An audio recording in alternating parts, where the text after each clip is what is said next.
আজকে আমাদের বিষ্ণুপুর 2 নম্বর ব্লকের অন্যতম নেতৃত্ব বিশিষ্ট সমাজসেবী জনাব মফিউদ্দিন শেখ মহাশয়ের ব্যক্তিগত উদ্যোগে প্রতি বছরের ন্যায় এবছরেও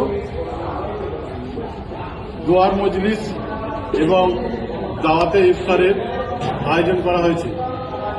আমাদের প্রস্তুতি প্রায় সম্পূর্ণ। ক্যামেরাটা ঘোরান। আমাদের প্রস্তুতি প্রায় সম্পূর্ণ। আজকে আমাদের ইফতার 5:54 অনুষ্ঠিত হইবে।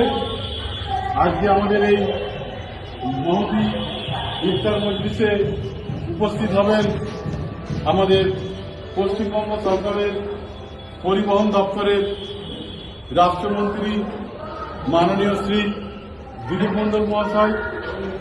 উপস্থিত হবেন আমাদের হাতগাছিয়া বিধানসভা কেন্দ্রের বিধায়ক শ্রী মোহনচন্দ্র নস্কর মহাশয়। এছাড়া উপস্থিত থাকবেন আমাদের বিষ্ণুপুর 1 এবং বিষ্ণুপুর 2 ব্লকের সভাপতি সম্মানীয় মলিন মণ্ডল বংশু মহাশয়া। এছাড়া উপস্থিত থাকবেন বিভিন্ন স্তরের পঞ্চায়েত, জেলা পরিষদ এবং পঞ্চায়েত সমিতির জনপ্রতিনিধিগণ। উপস্থিত থাকবেন এলাকার বিশিষ্ট মানুষজনেরা। আজকে আমাদের সেই ইফতারের যে মজলিস, সেই ইফতার মজলিসের দোয়া করবেন প্রাক্তন শিক্ষক কাজী আব্দুর রফিক সাহেব, মৌলানা আব্দুর রফিক সাহেব। উনি আমাদের এই দোয়া শরীক হবেন, দোয়া করাবেন। আজকে আমাদের ইফতার পার্টিতে, ইফতারের এই মজলিসে আমাদের যে মেনু যেটা হচ্ছে, আজকে প্রথমে আমরা যারা রোজাদার, যারা রোজা করে আছেন তাদের জন্য আমরা আলাদা বসার ব্যবস্থা করেছি। সমস্ত রোজাদারদের জন্য আলাদা বসার আমরা ব্যবস্থা করেছি। আমাদের নামাজেরও ব্যবস্থা আছে। ইফতারের পর আমাদের মাগরিবের নামাজেরও ব্যবস্থা আমরা করেছি।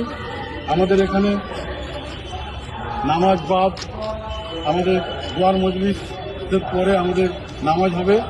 আমাদের আজকে যে এই প্রোগ্রামটা যে বুথে হচ্ছে, সেই বুথের সভাপতি আমি নিজেই এবং আমার সহযোগী আরও একজন সভাপতি আছেন আব্দুর রহিম গাজী।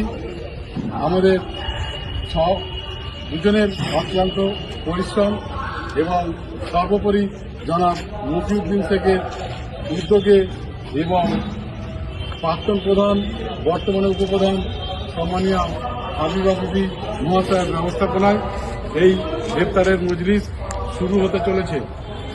আজকে 23শে রমজান 24শে মার্চ। আজকে 23শে রমজান 24শে মার্চ। আমাদের প্রতি বছরই আমরা এই ইফতারের আয়োজনটা করে থাকি। এই বছরে আমরা এই ডিলাক্স মলটাকে বেছে নিয়েছি। এইখানে সমস্ত রকমের ব্যবস্থা আছে। সমস্ত রকমের ব্যবস্থা আমরা নিজেরাও করেছি যাতে কোনো মানুষের কোনো রকমের অসুবিধা না হয়। এখানে ওষুধ ব্যবস্থা থাকবে, পর্যাপ্ত পরিমাণ পানীয় জলের ব্যবস্থা আছে। কোনো রকম কোনো রোজাদার যাতে কোনোভাবে কোনো অসুবিধার সম্মুখীন না হন তার জন্য আমাদের সব রকমের ব্যবস্থা করা আছে। আমরা যেমন থাকবো, আমাদের সাথে সাথে আমাদের ক্যাটারিংয়ের লোকজনও থাকবে, আমাদের সমস্ত কর্মীরা থাকবে। দেখুন আমাদের বাইরেও আমাদের কাজ চলছে। আমাদের যেখানে ইফতারির ব্যবস্থা হচ্ছে আমরা ঘুরে দেখাচ্ছি। আমাদের এখানে ইফতারির যে ব্যবস্থা চলছে, আমাদের সম্পূর্ণ প্রত্যেকটা জিনিস আমরা এখান থেকে তৈরি করে নিচ্ছি। আমাদের এখানে সমস্ত আছে, বাবুর্চি আছে।